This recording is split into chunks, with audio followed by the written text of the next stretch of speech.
Hey everyone, this is Elijah Johnson with FinanceandLiberty.com, and back with us today is Chris Duane from SilverShieldExchange.com. Chris, thank you so much for joining us today.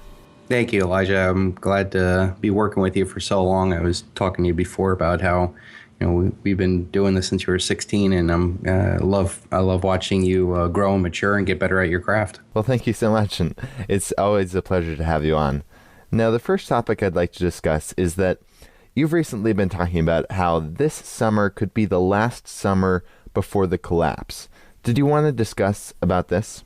It seems like every summer from the time that anybody awakens to the financial reality is the last summer that you have. I go through the 5 stages of awakening where majority of people are in denial and wake up to the sudden realization that they've been played the fools in most of their aspects of their lives. And once they come to reality, they go, oh my God, the world is horribly messed up, and how could this possibly last? And the reality is that lasts because of the majority of the people are still in denial and consciously or unconsciously fueling their own enslavement. So when I say terms like this could be the last summer, it could be. It might not be. It hasn't for the last couple of years. When I left my family business in 2008. I thought that was it. Geez, how could they possibly continue to fund these $9 trillion, deficits, and the dollar's going to become worthless, and gold and silver are going up, and this is the end. And look at all these housing loans and consumer loans, and we're all in so much mess. And I left my business, May of 2008, gave up everything, walked away from millions because I knew that walking away with zero was far better than, a few years later owing, tens of millions of dollars of unrepayable debt. And, and I left in 2008 and started this journey. And, the system persisted in 2008 because of the hope and faith that people still had in this American experience, in Hope and Change Obama, in this Princeton economics professor who studied the Great Depression and knew all the right switches to turn in the monetary stimulus at this mythical central bank of Oz to get us through this. And so that's what happened in 2008. Billion-dollar corporations made billion-dollar bets, and it was all taken up by the hope and faith of the people to go along with the political and monetarist solution.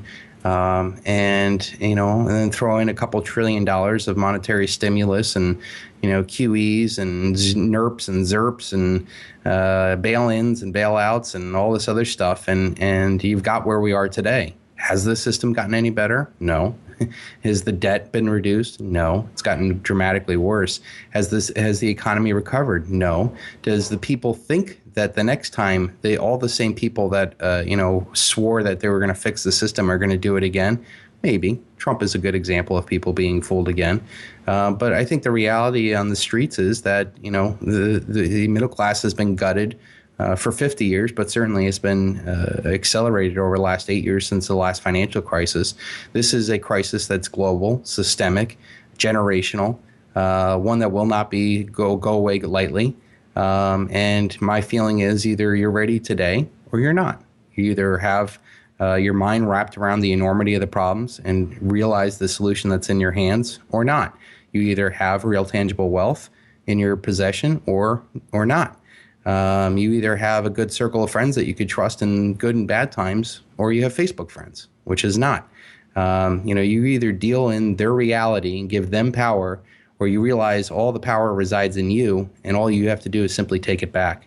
So is this the last summer? I don't know. I just know that you're either, get your act together today, or you're just fooling yourself. No, a lot of my guests have talked about how they believe Trump is someone who could really take on the globalists and defeat the globalists. But you're saying that Trump is just another example of people being fooled. Did you want to discuss a little bit about this? Sure. It's a Hegelian dialectic. I mean, Vladimir Lenin said the best way of controlling the opposition is leading the opposition. I mean, I don't know how many historical terms you have to look at. This is the basic overall thing. There is no collective solution to collectivist problems. And the reason why that is because anytime there's any group, the Tea Party, Occupy Wall Street, any of these things, anytime there's a legitimate challenge to the system, It's infiltrated, subverted, and destroyed every single time. For all the people who are, jumping on the Donald Trump bandwagon, I'm assuming the majority of your listeners were also on the Ron Paul bandwagon, much of the same that I was. I donated, $8,000 to Ron Paul. I met him personally. And this is a guy with a 40-year track record on, states' rights and honest money and all that other stuff. People remember how little, if any, media attention Ron Paul got in running for things, despite his record, fundraising, despite his grassroots appeal, despite all the issues and the perfect stance that he took on all this. He got zero media attention. In fact, the only media attention I really even remember is the George Stephanopoulos interview where he mocked him. George Stephanopoulos goes, "Do you even think that you're going to win?" And he goes, "Yeah." And Ron Paul goes, "That's not going to." Stephanopoulos goes, "That's not going to happen." Like dismissively, like you're a peon, you're nothing. And Ron Paul goes, "Do you want to bet all your money on it?" And he goes, Yes, I would." I mean, because they know the system is rigged against guys like that. They want you to participate in the system, to give rise to it, to pick a side, to pick one of the 16 Republican candidates, and then at the end of the day, vote for Trump, not because you like him, but because you hate Hillary. That's how they control you, and that's the way it is. But for all the people who think, oh, Trump's this outsider, he got all the free media attention he got. I think there was some fairness and accuracy in media that he got somewhere like on the tune of like 100 times more free media than any of the other candidates. I mean, Jeb Bush was whining. I mean, this is a guy of a dynastic family with raised $100 million. He says, "I can't even get in front of the camera. Like, no one cares." So to all the Trump people who think that, oh, Trump's an outsider, no, he's the ultimate insider. The guy's a billionaire who made his money on debt. He's got a shady background with these casinos and bankruptcies. The guy was on WWE shaving Vince McMahon's hair off. I mean, the guy's a man-child Twitter, thin-skinned egomaniac. I mean, this is George Washington. This is Thomas Jefferson. This is Ron Paul. This is Rand Paul. Like, who are these people that think Trump's a savior? And this guy is the most bombastic, thin-skinned guy. Like, we want him on the button. And then people go, well, you're going to get Hillary. Hillary's our best choice as of now. I mean, shocking to think. But let's look at this reality. Hillary gets into office. Trump loses. The system's rigged. Hillary had it all along. Hillary gets into office. What's going to happen the day that she gets in? Scandal after scandal after scandal, gridlock, investigations, just total chaos. Like the whole Republican right's going to go nuts, attacking her far more than they did Bill Clinton. And what does that produce? Nothing. That produces gridlock. What better way for federal tyranny and these progressive systemic changes like Obamacare and all this spending and intrusion? What better way of grinding that to the halt than getting Hillary in office? So, I'm not voting. I will never, ever vote again, because the very act of voting is you giving your power to somebody else. The very act of you giving your money to the banks is you giving your power to somebody else. The very act of you shopping at Walmart, going into debt, taking on student loans, you are funding the system. And the simple, easy 100% victory every single time is to not participate in these collective illusions that benefit the worst in humanity. All right. I'd like to move now to, there's been a lot of talk about Brexit. And I guess, do you see, if this happens, if the UK leaves the euro, how do you see this affecting the currency markets? Oh, I can't imagine a worse thing. I mean, geez, China devalued its yuan, 40 basis points last summer, and the markets went nuts. I mean, remember the 1,000-point flash crash and all that other stuff. What happens when the largest economic eurozone, economic entity starts breaking apart? We've already had a few years of this pigs, Portugal and Greece and all these bad debts. And Now we have a migrant crisis. Now we're going to take the British economy out of it. I mean, how horrible is that going to send reverberations throughout the system?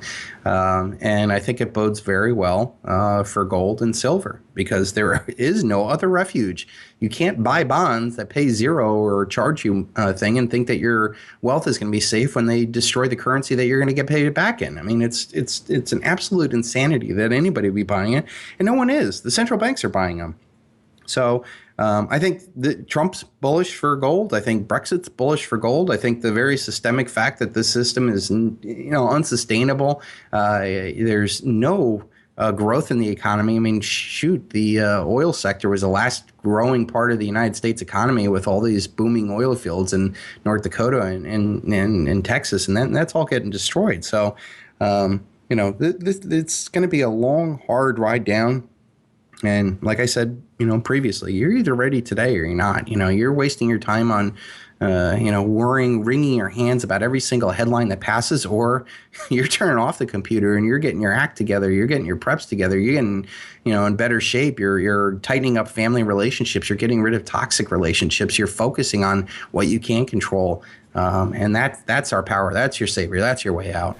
Now, you were talking about in a recent video how some elites, such as Soros, have been beginning to sell stocks and buying gold. What is your perspective on this? They're cunning men. I mean, they're not stupid.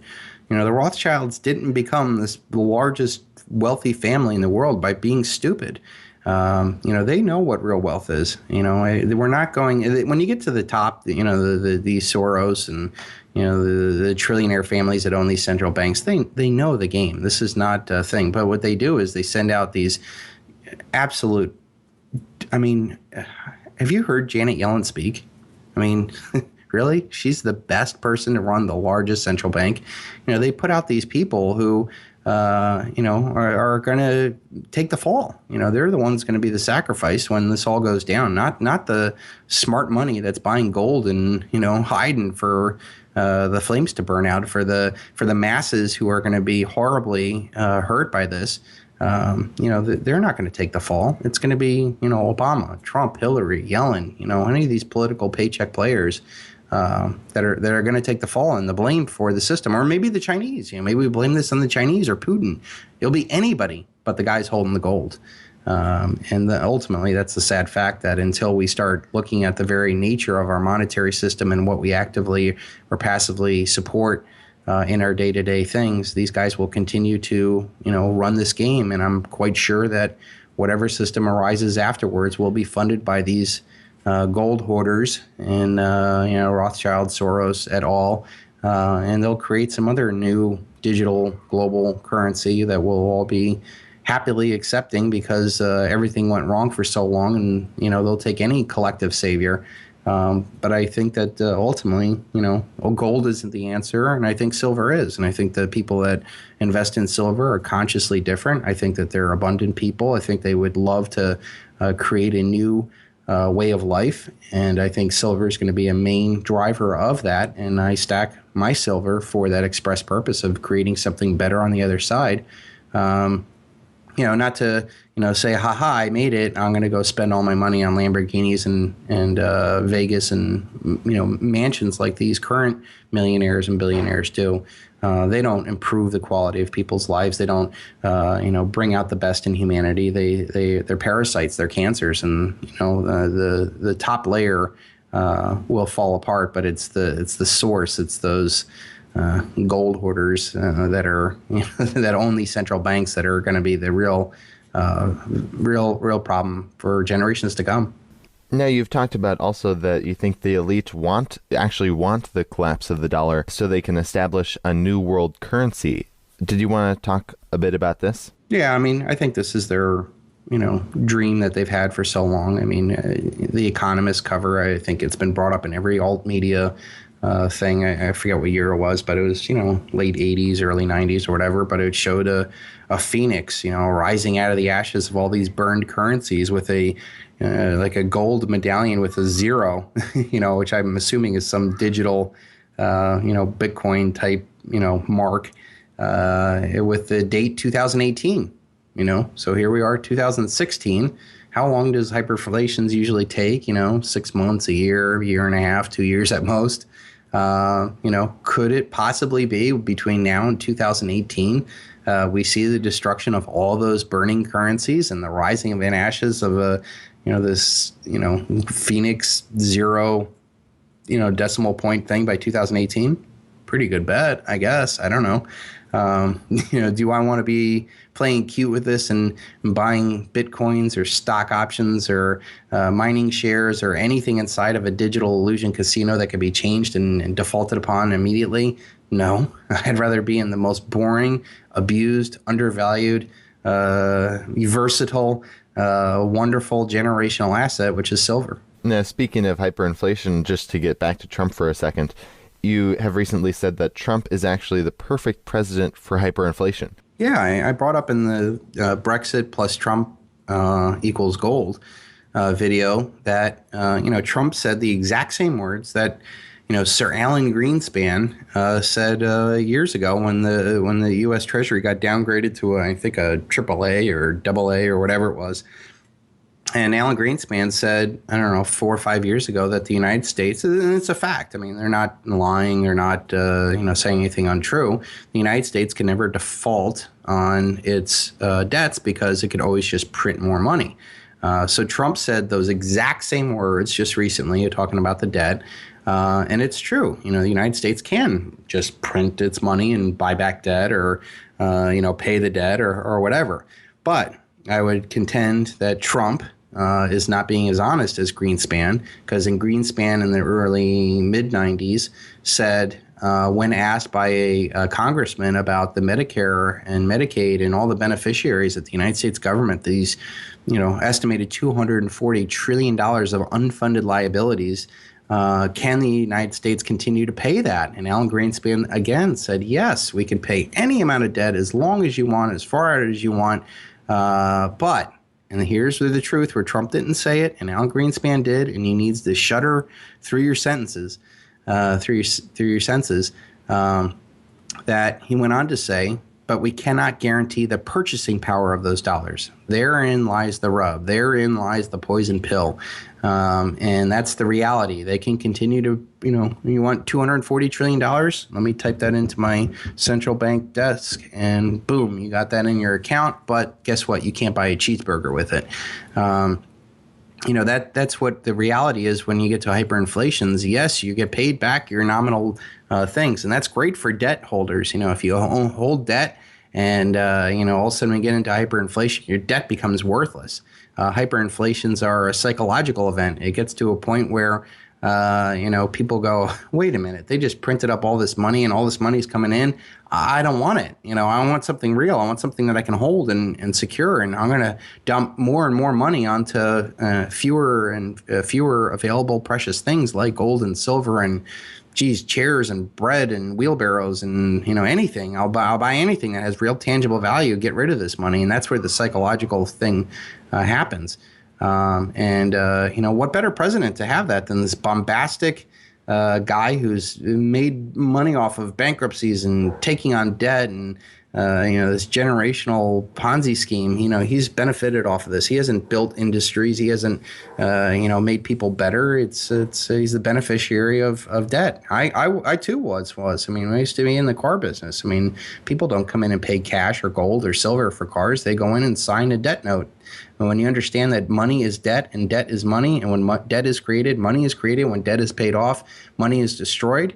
There is no way out of the system. There's no way of fixing the system. There has to be a hyperinflation at the end of the line.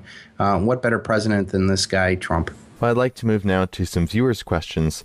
The first viewer's question gets back to Brexit, and they're wondering, if Brexit happens, won't it strengthen the US dollar as the euro collapses, thus causing gold and silver to flash crash to new lows? Yeah. I mean, that's a good possibility. I mean, the United States dollar index, 56% of it is based off the euro, which is, I think, one of the reasons why they, they're moving for this. The Anglo-American Empire has consistently schemed against Germany. I mean, since the Lusitania incident in World War I. I mean, the rise of Hitler, they funded the rise of Hitler. The British royal family, Saxe, Coburg, Goth. They're Germans. They what was it? The King Edward VIII was, a Nazi. He had to get rid of the throne because of this. But they've schemed against the good people of Germany, the industrious people of Germany, and this is going to be the third time where they're going to be left held the bag. I think Germany, the Anglo-American Empire, looks at Germany as an economic competitor. In good times, they'll be on your side. Hold your gold. We all forget that Germany's got, 3,000 tons or a couple thousand tons stored at the Federal Reserve, and they can't get their gold back. And now Britain's going to leave the EU holding the basket. I mean, Germany's going to get destroyed again. Does that bode well for the dollar? Yes, but for what? A week, a month? They're all fiat currencies. None of them are any better than the other ones. They're all, measuring crap against crap.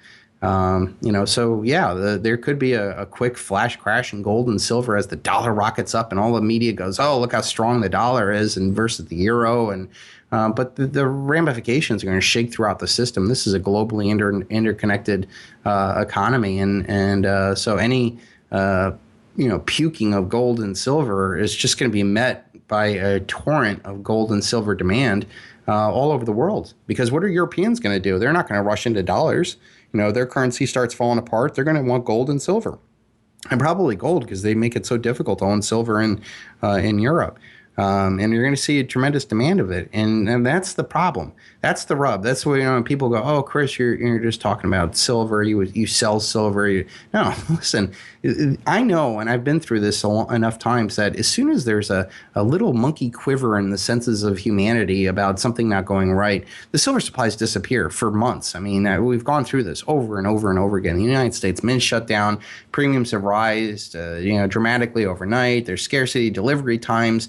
You start to see that some companies default on what they promise. I know how tight this market is, and at some point, if you're waiting and trying to time this and dabbling in the mining sector and dabbling in bitcoins and think at the last second you're gonna go, ha, I know it's gonna happen. I'm gonna go buy all my gold and silver and it's gonna show up the next day. No, it doesn't happen because you and probably a few million other people are gonna try to do the same things, and you'll find the exits are clogged.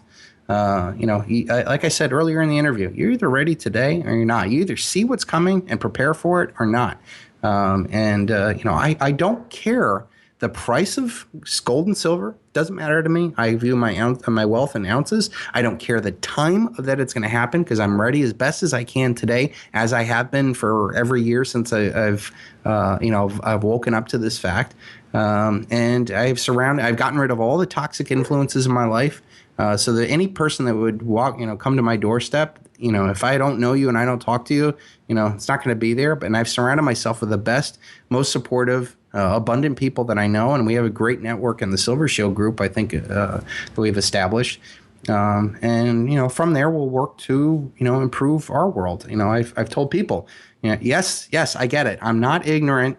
I get that the world is messed up. But my world doesn't have to be. And until you start taking that advice and really driving home, and it's a deep, hard thing because it's a lot of deprogramming you got to go through, and it's a lot of egos that need to be shattered for you to do it. But until you've really grasped onto that, you will never be free. John is wondering, if we do hold gold and silver, what good are we if our neighbors and friends are broke and suffering? And he's speaking about, when and after the collapse happens. Yeah, I've dealt with this 1,000 times, and the first step is you had better get rid of all the toxic friends, because anybody who has the least bit of that scarcity mentality, that cunning mentality that I'm going to get mine, tied up inside the system, knowingly benefiting off the system. If you have them in your life, they're going to be absolute nightmare for you after this is over, because they're going to think that they're entitled to your wealth and your forward thinking. The grasshopper and the ant parable we've all heard about. But I think for the other, ignorant masses in our lives, and we all have them. I have them in my own family. I have hundreds of thousands of people on YouTube who see my videos, and I've gone on to lengthy diatribes about all these aspects, and yet people in my life that I've known for 20, 30 years still don't get it. It's not their time yet, I guess. And you have to look at them as if you would a child. It's, and I'm not belittling them. It's just that that's where their mentality is. They believe in essentially a Santa Claus, a government coming to take them, or the normality bias that, when the lights go out, mommy and dad are still going to be there to take care of them. It's a childish mentality. It's not an adult mentality. But to those people, what would you do if you had a child come to your doorstep and was hungry and tired and scared?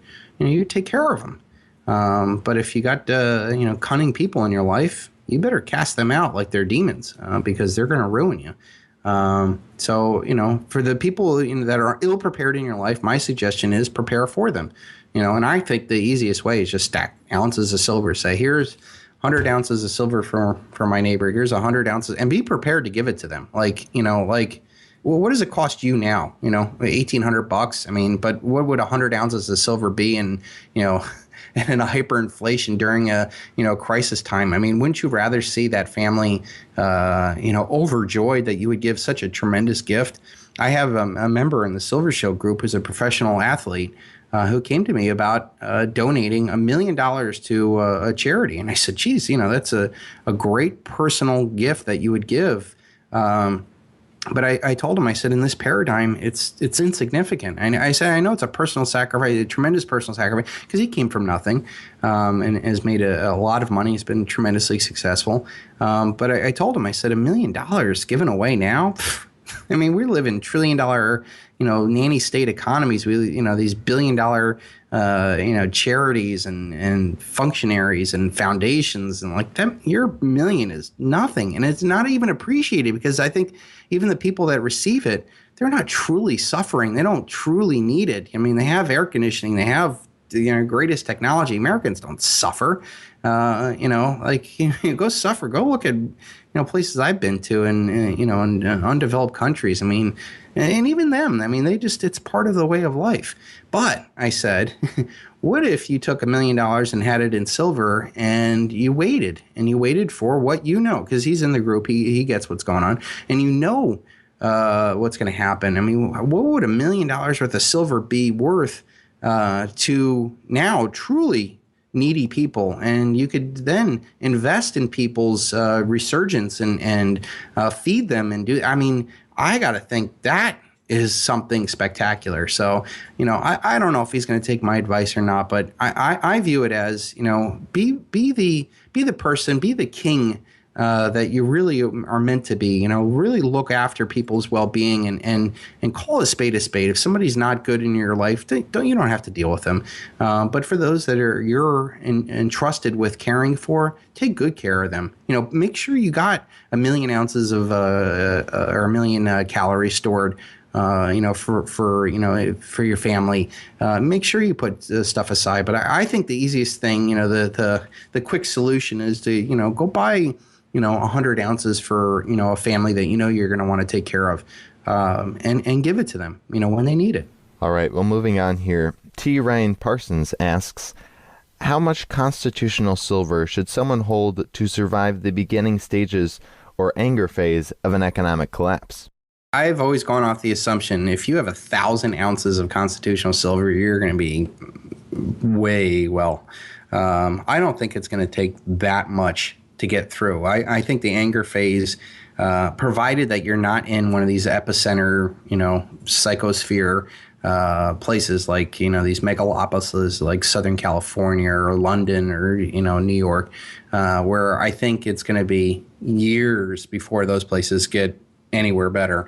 It depends on how far away you are from these centralized cities, but, assuming you're in the suburbs, and you have a few 100 ounces of silver, I think constitutional. And that's the thing. Like I have anger phase silver, I know that's coming, and I'm not going to be using my, super rare collectible coins for going out and getting bread or whatever I need at that time period. I have silver dimes. I mean, that's the best thing, because you have to realize when you do go out and need to use silver and are going to benefit off it, you have to act like that's your only silver dime. And, because God forbid that the person you're buying from thinks that, you got a big stash wherever that came from and follows you home.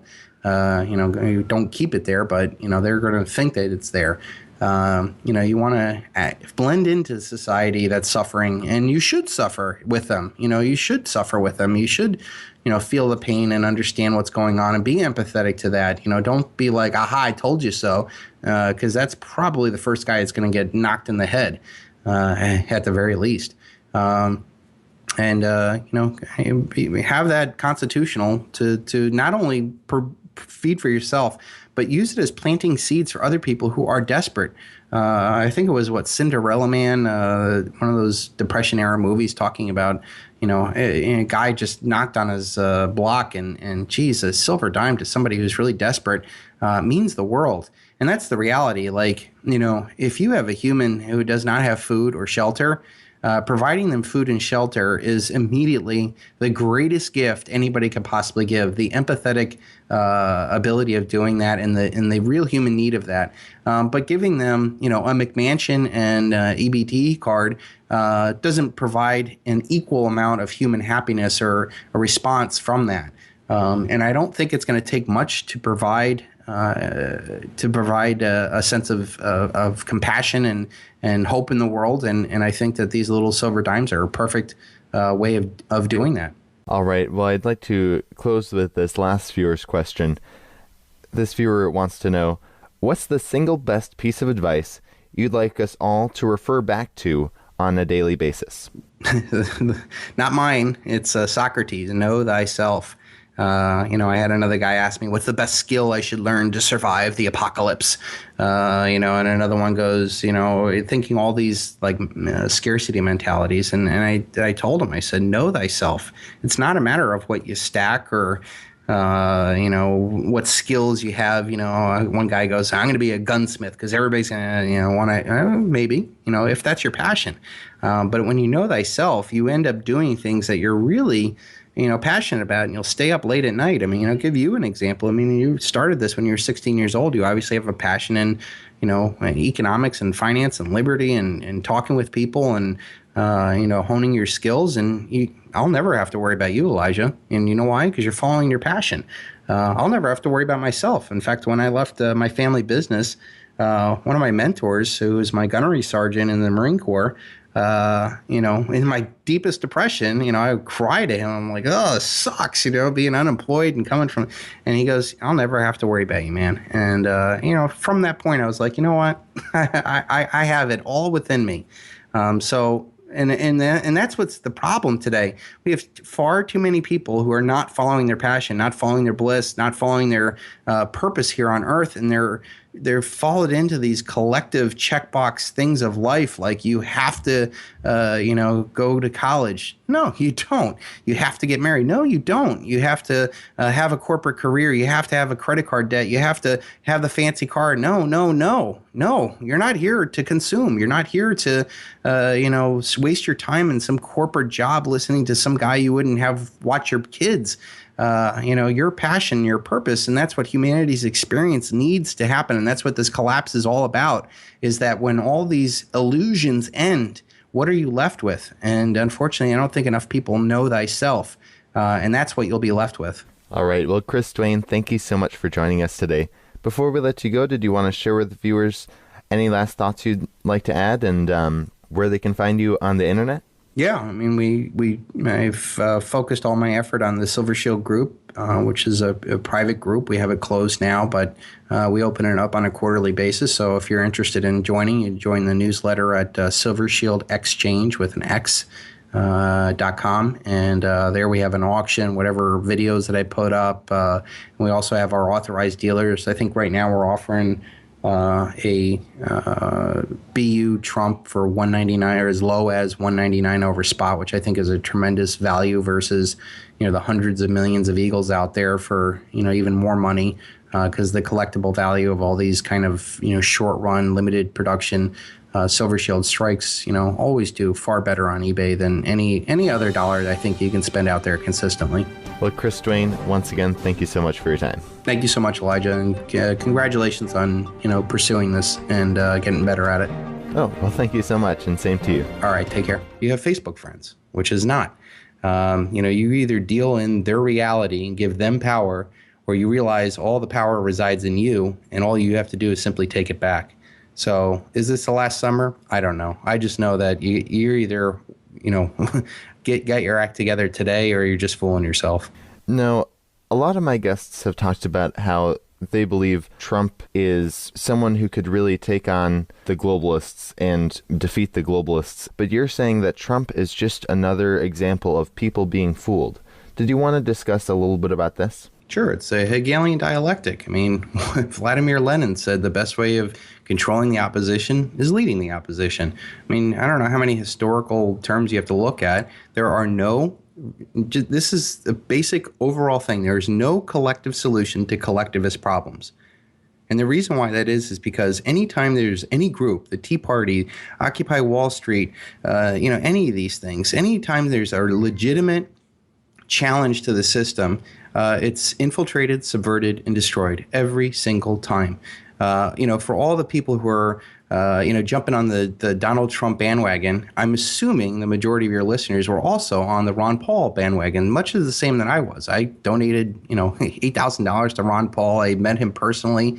And this is a guy with a 40-year track record on, states' rights and honest money and all that other stuff. People remember how little, if any, media attention Ron Paul got into running for, things, despite his record, fundraising, despite his grassroots appeal, despite all the issues and the perfect stance that he took on all this. He got zero media attention. In fact, the only media attention I really even remember is the George Stephanopoulos interview where he mocked him. George Stephanopoulos goes, "Do you even think that you're going to win?" And he goes, "Yeah." And Ron Paul goes, "That's not going to." Stephanopoulos goes, "That's not going to happen." Like dismissively, like you're a peon, you're nothing. And Ron Paul goes, "Do you want to bet all your money on it?" And he goes, yes, I would. I mean, because they know the system is rigged against guys like that. They want you to participate in the system, to give rise to it, to pick a side, to pick one of the 16 Republican candidates. And then at the end of the day, vote for Trump, not because you like him, but because you hate Hillary. That's how they control you, and that's the way it is. But for all the people who think, oh, Trump's this outsider, he got all the free media attention of the people to go along with the political and monetarist solution. And then throw in a couple $1 trillion of monetary stimulus and, QEs and NERPs and ZERPs and bail-ins and bailouts and all this other stuff. And you've got where we are today. Has the system gotten any better? No. Has the debt been reduced? No. It's gotten dramatically worse. Has the economy recovered? No. Does the people think that the next time all the same people that swore that they were going to fix the system are going to do it again? Maybe. Trump is a good example of people being fooled again. But I think the reality on the streets is that the middle class has been gutted for 50 years, but certainly it's been accelerated over the last 8 years since the last financial crisis. This is a crisis that's global, systemic, generational, one that will not go away lightly. And my feeling is either you're ready today or you're not. You either have your mind wrapped around the enormity of the problems and realize the solution that's in your hands or not. You either have real tangible wealth in your possession or not. You either have a good circle of friends that you could trust in good and bad times, or it could be. It might not be. It hasn't for the last couple of years. When I left my family business in 2008, I thought that was it. Geez, how could they possibly continue to fund these $9 trillion deficits, and the dollar's going to become worthless, and gold and silver are going up, and this is the end, and look at all these housing loans and consumer loans, and we're all in so much mess. And I left my business, May of 2008, gave up everything, walked away from millions because I knew that, walking away with zero was far better than, a few years later owing, tens of millions of dollars of unrepayable debt. And, and I left in 2008 and started this journey. And, the system persisted in 2008 because of the hope and faith that people still had in this American experience, in Hope and Change Obama, in this Princeton economics professor who studied the Great Depression and knew all the right switches to turn in the monetary stimulus at this mythical central bank of Oz to get us through this. And And so that's what happened in 2008. Billion-dollar corporations made billion-dollar bets, and it was all taken up by the hope and faith. Hey everyone, this is Elijah Johnson with FinanceandLiberty.com, and back with us today is Chris Duane from SilverShieldExchange.com. Chris, thank you so much for joining us today. Thank you, Elijah. I'm glad to be working with you for so long. I was talking to you before about how we've been doing this since you were 16, and I love watching you grow and mature and get better at your craft. Well, thank you so much, and it's always a pleasure to have you on. Now, the first topic I'd like to discuss is that you've recently been talking about how this summer could be the last summer before the collapse. Did you want to discuss about this? It seems like every summer from the time that anybody awakens to the financial reality is the last summer that you have. I go through the 5 stages of awakening where majority of people are in denial and wake up to the sudden realization that they've been played the fools in most of their aspects of their lives. And once they come to reality, they go, oh my God, the world is horribly messed up, and how could this possibly last? And the reality is that lasts because of the majority of the people are still in denial and consciously or unconsciously fueling their own enslavement. So when I say terms like this could be the last summer,